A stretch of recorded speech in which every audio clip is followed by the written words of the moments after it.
The walk to Emmaus.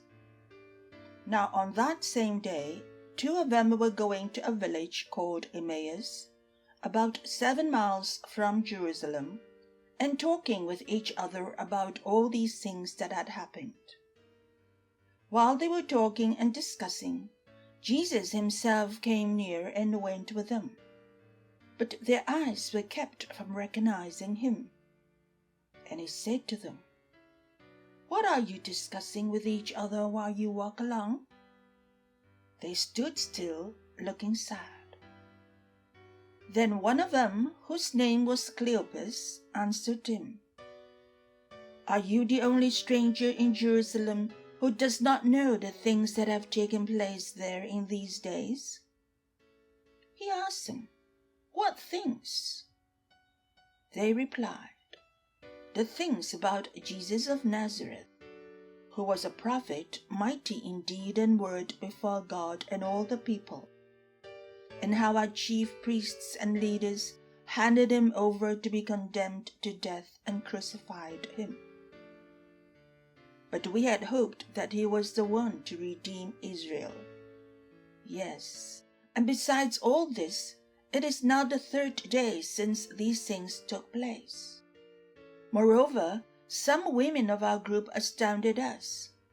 They were at the tomb early this morning, and when they did not find his body there, they came back and told us that they had indeed seen a vision of angels who said that he was alive. Some of those who were with us went to the tomb and found it just as the women had said, but they did not see him."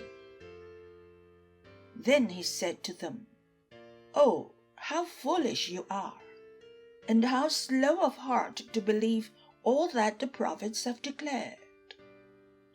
Was it not necessary that the Messiah should suffer these things and then enter into his glory?"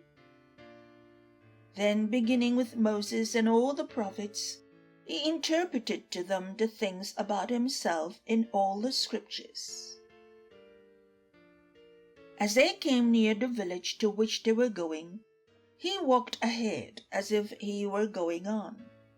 But they urged him strongly, saying, "Stay with us, because it is almost evening and the day is now nearly over." So he went in to stay with them. When he was at the table with them, he took bread, blessed it, and broke it, and gave it to them. Then their eyes were opened, and they recognized him, and he vanished from their sight. They said to each other, "Were not our hearts burning within us while he was talking to us on the road, while he was opening the scriptures to us?" That same hour they got up and returned to Jerusalem.